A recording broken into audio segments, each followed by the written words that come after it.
Hey YouTube, what's going on? Today I'm going to show you how to change the spark plugs on a 2013 Toyota Corolla and hopefully get you back on the road. See you in the next step. Alright guys, first thing we want to do, we get under here, you get your hood open, just get this cover off. That's where spark plugs are located in the head, right underneath here. So just grab, start in the corners, give me 4 locations where it's locked in. And just all you do is pull up, you don't even need tools. Just give it a tug. Boom, boom, boom, boom. So that's what's holding it in there. So you got these 4 rubber grommets here, and they go on these 4 posts. And all you do is pull it, and there it's loose. Now our spark plugs are going to be located underneath these coils here. 1, 2, 3, 4. It's a 4-cylinder head of the engine, and I'll see you in the next step. We'll get these things out of here. All right, guys. So now we're down here over top of the engine. Our plugs are going to be located underneath these coils here. So to get these out of here, what you're going to need is a ratchet and 10mm socket, and also possibly a pick. So you gotta get these. First thing is you're gonna get this harness off of here. So there's a clip on the back side of it, right here. So you'll just squeeze this tab and it'll open it up here. But sometimes these things will get stuck.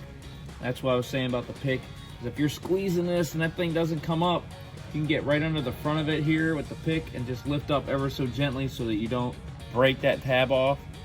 And just pick up a little bit to free that thing. And just give it a wiggle, pop it off. See? There you go. So it's out of the way. So now, next thing we're going to do, we're going to take our 10mm, get right on here, lefty-loosey, of course, nothing crazy, nothing reverse thread. Just wind this off.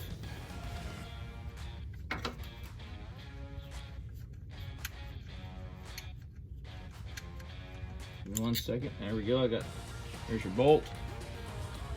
Stick it in my magnetic tray. Now, this whole piece is going to slide out of here, so I kind of give them a wiggle like this, back and forth, just to loosen that up, and then pull it straight up. And you see it's going to hit there, so just give it a little angle, come around. So there you go. So this is your actual spark plug boot on these. The end of the spark plug sets right in there, and I don't know if you can see in there, but you can see where it engages the spark plug. And that's it right there. Now, if this thing's soaked in oil, most of the time it's going to be, your valve cover. This valve cover has got seals right here, goes in and around this. And if those seals are leaking, this hole will be full of oil. So if you pull that out and it's full of oil, don't totally freak out. Your engine's not going to necessarily come apart, but you will need valve cover gaskets. Pull this valve cover off, change them seals. So I'll see you in the next step, and we'll go ahead and get these plugs out of here. The process is the same for removing all these.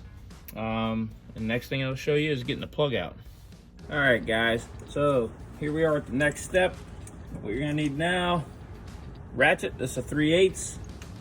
You're gonna need about a 6-inch extension, and it's a 14mm deep well socket. Now, these spark plugs are pretty far down in there, so after you loosen them up, since this isn't a standard size spark plug, a lot of my spark plug sockets are going to be 13/16 or 5/8, and they have a little rubber grommet inside the socket so that when you stick it down in a hole like that and you get it loose, it'll pull that plug out with it.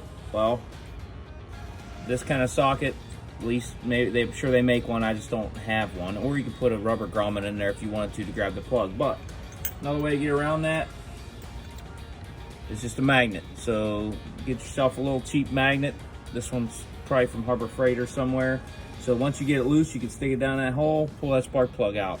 These heads are aluminum, so the magnet will not stick to the head. But another thing I forgot to mention earlier is, since it is aluminum, you don't want to do this when this engine is hot. You're gonna want to do these plugs with the engine cold. 1, so you don't burn yourself, and 2, you gotta be real careful with threads inside an aluminum head.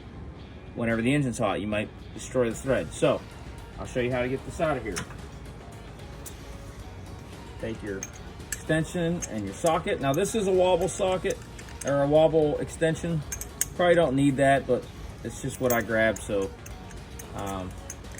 slide in here again. You can get any of this stuff at a cheap store, you know, tool store, Harbor Freight, wherever, if you don't have them. So you slide that in.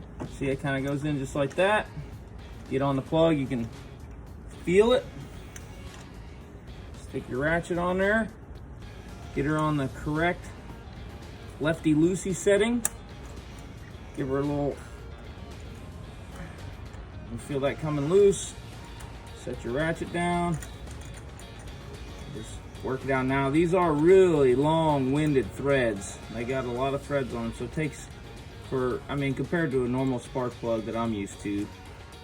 So, just wind it out of there. You'll feel it's really loose. I'll pull this out. And see, it's not on because there ain't nothing to grab it. Take your magnet, slide it right down in there. Spark plug's out. That's what she looks like. So you can see this car has 127,000 miles on it. And these are, I'm sure, the original spark plugs. These are Densos. Also, an iridium is what they run because the iridiums last a long time. You can see, I mean, she's been there a long time.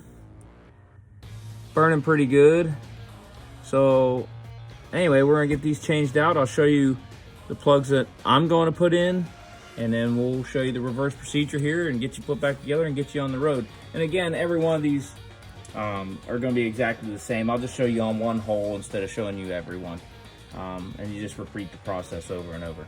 All right, see you in the next step. All right, guys, here we are. So these are the plugs I'm going with. They're a Bosch, and part number is 9621. And these are a double iridium. Just what I went with. Now you can get a pack of 4 of these on Amazon for 25 bucks. So go ahead and get one of these out of here. Boom, that's what they look like. So same deal. I'll grab here's the old one. So you have and you can see those are the same plugs. One's new, one's old. And that's them right there. So you can choose to, you can put a little dielectric on there if you want to or not. Dielectric grease. These came out nice. I ain't gonna worry about it. On the old school cars, I always do that. But since these came out so good, I'm not even gonna worry about it. All right, I'll show you how to get these back in and get you back on the road. All right, guys, so we're gonna go ahead and get these plugs back in the motor here. So you can do this a couple different ways. It's probably best to try to use a magnet, get it in there, because if you just, I mean, you can drop it in there if you get real close and just drop it slow.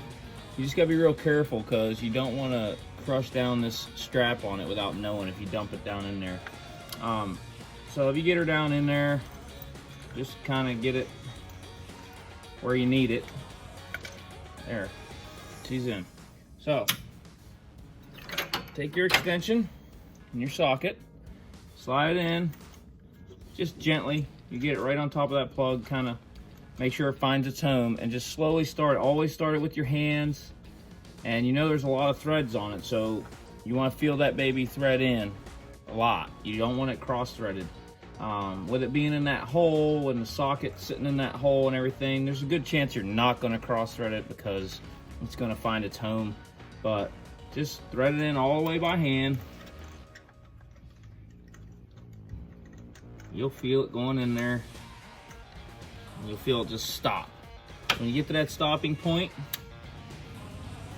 just get your ratchet on there and give it a little snug there. You see, I'm not even using a full hand on this thing. I mean, you just want it snug. You don't want to kill this. You can torque them, but I just give them a snug on there. Pop your ratchet off. Slide that on out. You see, this gets in the way a little bit, but just pull that out. Boom. We're ready to go. All right, so now take that, slide it on the angle like I showed you earlier.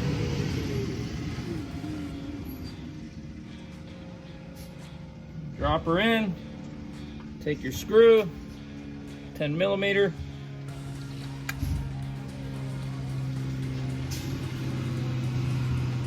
start it by hand. Wind it in nice. Just like that. Again, ratchet, 10mm socket. Just snug it. That's all you need. Nothing crazy. You don't need to be the Hulk and jam this stuff on here. Now the plug, just take the plug, slide it on, just like anything else. You'll hear that positive click knowing it's on. That's it. Now your plugs are in. All right, guys. Next thing to do is you're gonna get this cover on. All right, so got all your plugs changed. I know I only showed you one, but it's the same process for all of them. So got all your plugs in now. You're ready to put your cover back on. So you got the 4 posts. 1, 2, 3, 4. 1, 2, 3, 4 grommets. So easiest way to do this is you're gonna want to line up your dipstick tube first. Just kind of get that in place. You know, slide it in, put your dipstick in, line up your oil filler hole. Okay. You feel this thing find its happy home. Give it a push. Boom, boom, boom. That's it. It's on. All right, guys, we got you back together. Cover's on, plugs are in. She's ready to go tear up the streets again. All right, so I appreciate y'all watching this video. I hope that helped some of you out and I can get you back on the road, save you a little bit of money. All right, if you like this video, like and subscribe as always, and try to get the channel maybe build a little bit, and then I'm gonna try to push out more of these videos, help more people out, step-by-step stuff. And I like to provide, you know, what tools you need, part numbers, things like that. So anyway, appreciate you watching, and we'll see you in the next video.